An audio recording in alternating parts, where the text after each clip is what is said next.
Hey, IDS 302. Fall A, it is, what is it? It's Thursday, September 3rd. God, I don't know idea. Um, about 3 o'clock. Let's get her going. Module 2 started today, the third of 6 modules. And let's just jump around a little bit here. I'm going to include the links to this video, the learning from the gecko, and also another video right after it called The Biting Bug. I'm sorry. God, I'm sorry. Why? Um, Take a look at these videos. You want to see interdisciplinary research in action, how it works. This is so awesome. Especially the gecko one. The gecko one, it's not that long, but it's really good. It's a TED Talk. The Mighty Mug is like a minute, but just look at that and be amazed and think about the different disciplines that had to be um, utilized for the Mighty Mug. I think what I'm going to do is, if you can give me at least 2 disciplines that are, and capitalize them, that are used for the Mighty Mug, I'll give you an extra 5 points on your Easter eggs. You can't resist that one, can you? So take a look at both these videos, because actually I'd like 2 disciplines from each video for 5 extra points on your top of your regular 5 points for your Easter eggs. Okay. Hey, I've been going through the step ones that you've submitted. I know I've got more than half of them. Let me double check here. Why do I have restless leg syndrome today? I don't know. Okay, so Tanner step one, 1, 2, 3, 4, 5, 6, 7, 8, 9, 10, 11, 12. Looks like about 13 or 14 I got. Um, and I was really happy. Very good job, you guys and gals. First thing is, nobody used I, me, my. That was brilliant. I don't know if that's ever happened before in any of my classes. So you all nailed it. No I, me's, and my's. You all followed the sample. Nobody tried to reinvent the wheel. You followed the sample. You gave a good introduction to your topic, and I was really impressed. That was a great job. You'll notice that I was nitpicky about formatting, and I warned you about that. Again, it's not to judge you. I'm pointing these things out so that you can fix them as we move forward. Because remember, step one is part of the 5-step final paper. So just tweak it correctly. Don't resubmit it. Don't email it to me. Just fix it and then move on, right? Okay. You all did just great. In fact, right now, I think almost everybody's got an A in this class. Everybody that's doing work has an A. Okay. So, man, so why is everybody mad at me? I'll tell you why. Because of the late policy. So everybody's mad at me. Um, Remember, I went over it. I sent out an announcement. You sent me your Easter eggs, and still I had trouble with getting through. And I know I'm going to hear about an evaluation, and Rate My Professor is going to bury me again. But hey, let's think about this, okay? I was a fool. Okay, I just basically gave you an open-ended invitation to submitting things when you wanted to. There's some logic in that in certain areas, but not here. I mean, if you could debate me and give me an argument about why no deadlines should be used. Really? Do you think people would be successful? It's human nature. Okay, there was no sense of urgency, so the priority was dropped. And everything that came up was like, push it back, push it back, push it back, until people are just emailing me and literally saying, I have no reason that it's going to be late. I just didn't get around to it. Well, again, this is a university level course, 300 level. It requires, in a 15-week normal semester, a 3-credit course requires approximately 130 hours of work, 9 hours per week. 9 times 5 is 45. Carrier 4. 9 times 1, it's 135. Let's round down to 130. Okay, that's in a 15-week course. It's 3 credits, 9 hours a week. Usually go to class 3 hours and have 6 hours of work, reading, whatever. We smashed it into 7.5 weeks. We didn't cut the workload in half, just the time. Okay.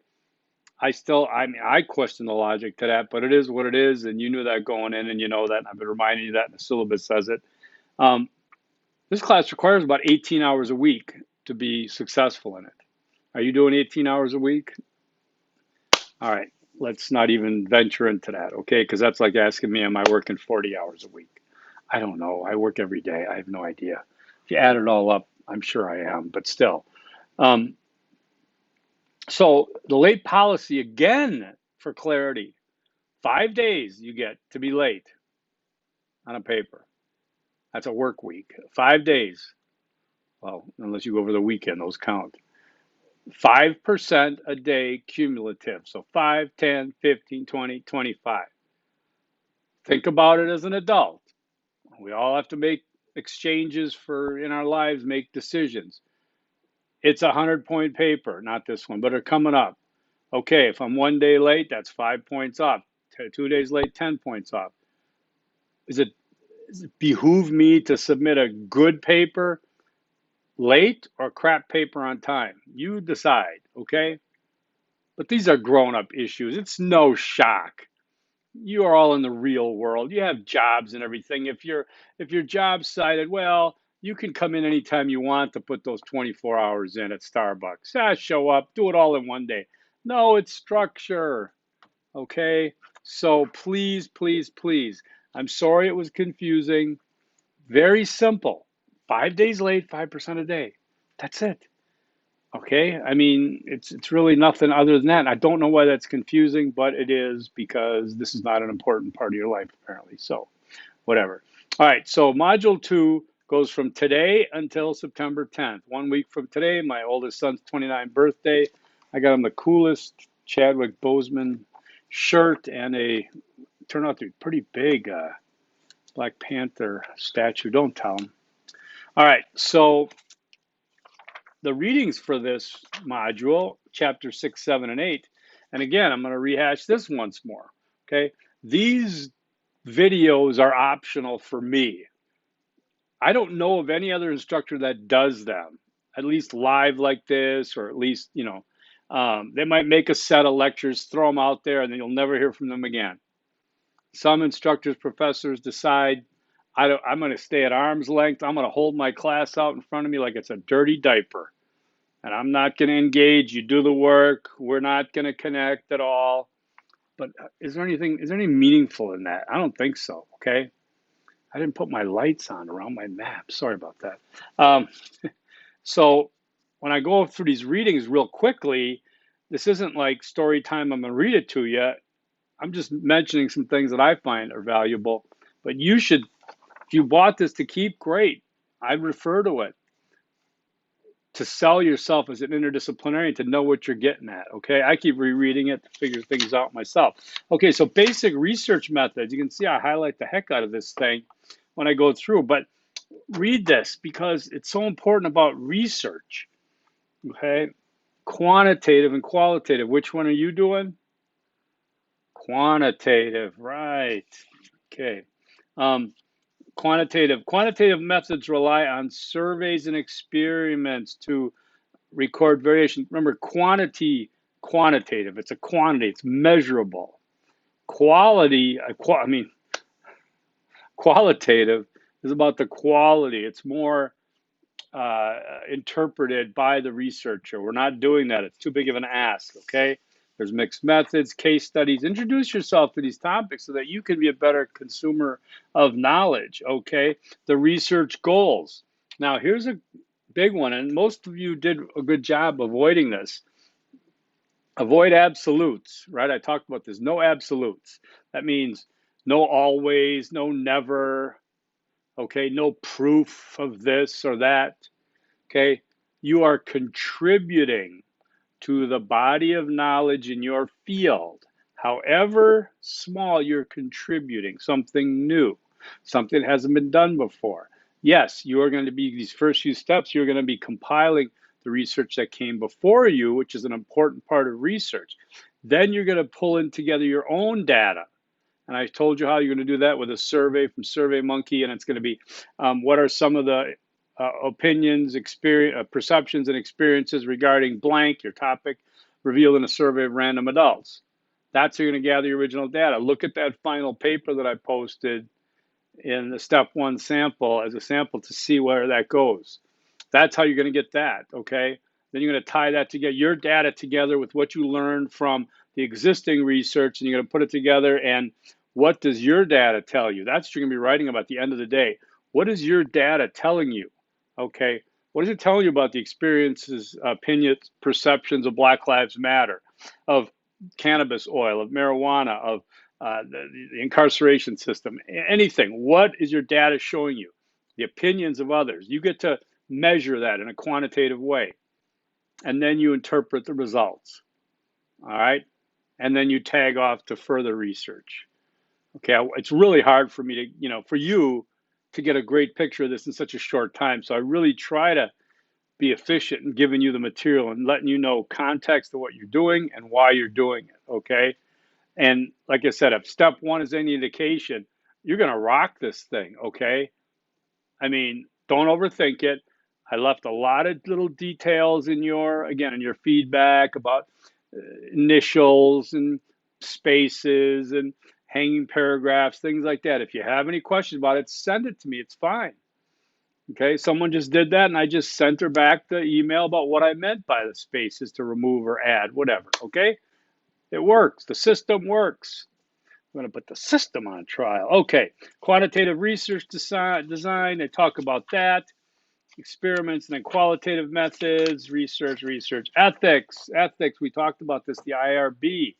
Okay, the Stanford prison experiment.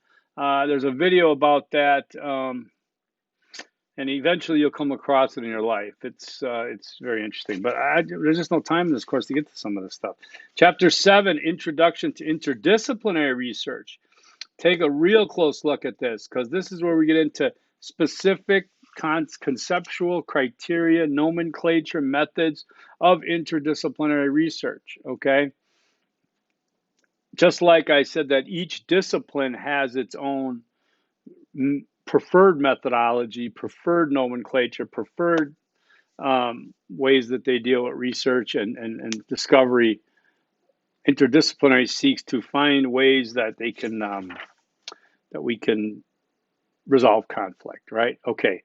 Did I give you Easter egg number one yet? No. Capitalize the disciplines. Okay, you know what that means already. Great. Capitalize the disciplines.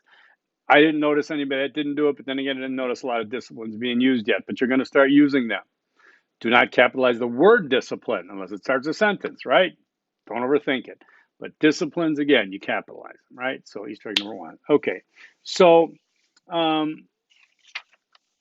looking at chapter 8, then, methods of integration. Remember that integration, right? IDS equals integration, but IDS is the field, integration is the process that we're going to use, right? So there's types of transfer, mechanisms of transfer. It's all about knowledge transfer, okay? Building bridges for transfer of learning, all right? It's not a long chapter at all, okay? Chapter 6, 13 pages. Chapter 7, 10 pages. Chapter 8, 15 pages. So that's only 38 pages. Now, there's a quiz coming, quiz number 2.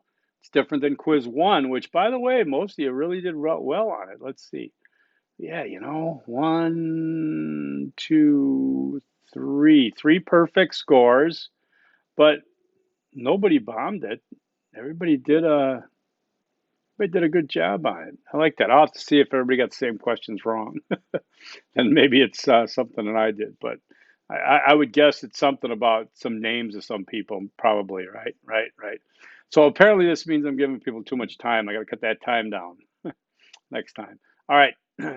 So this is video 1. The quiz 2 is 60 points. It's 2 questions, 30 and 30. Okay.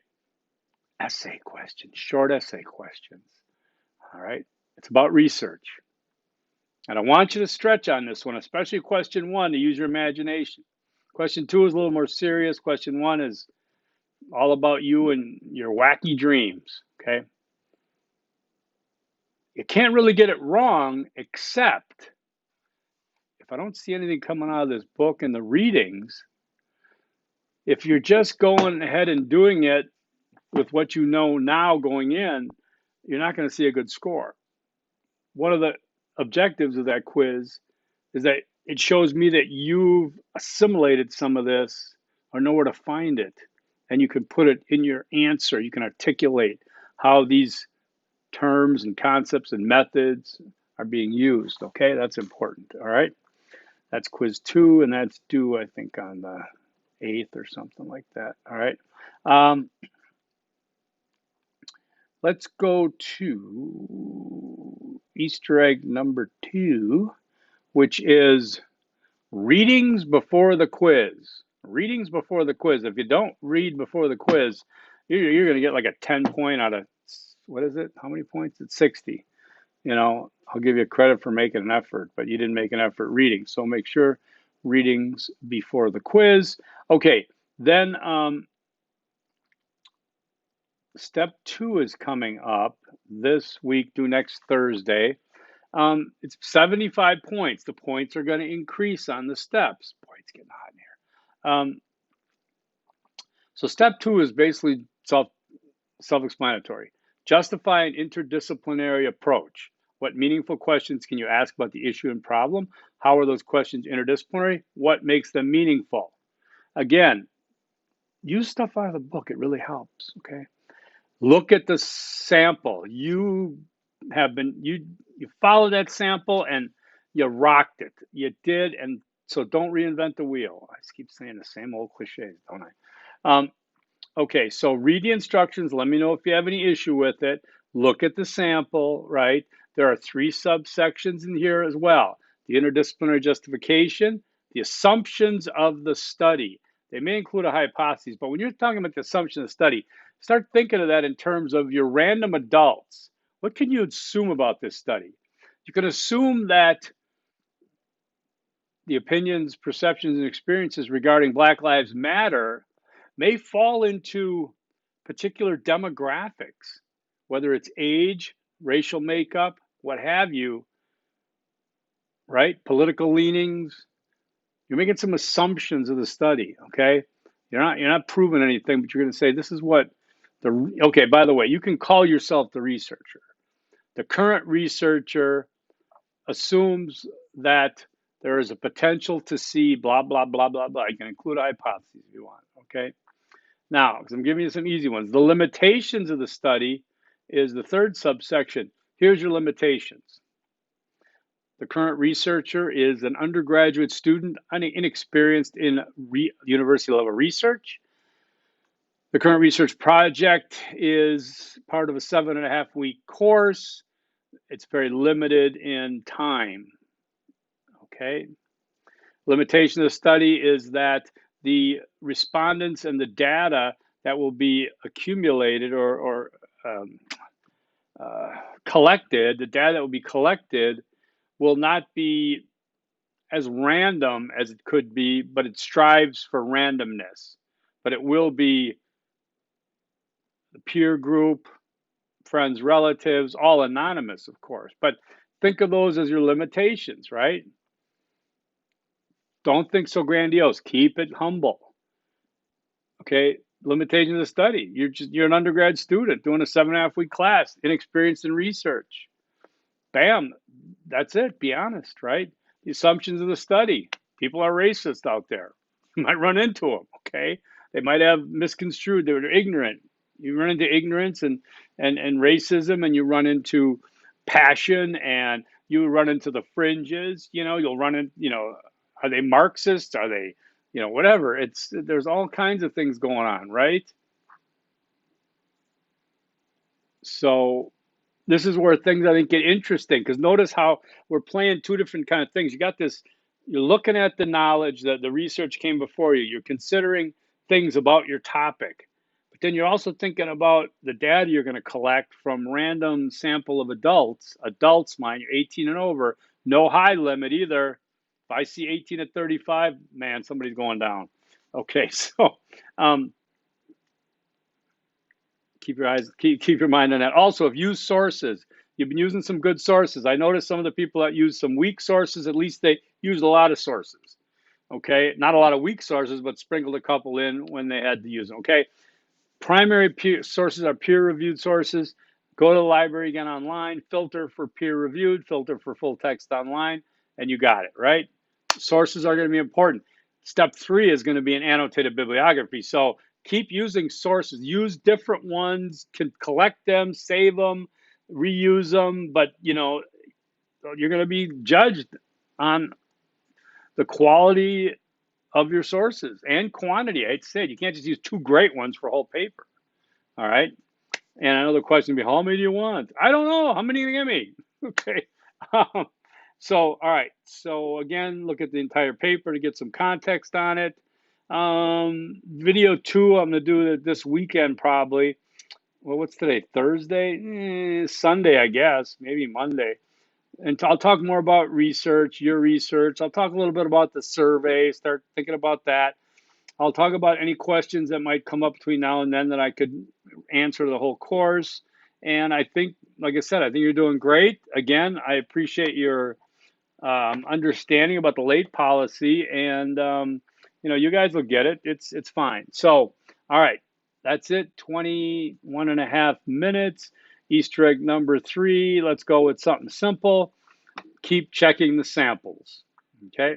So, forks up. Peace. Have a good weekend.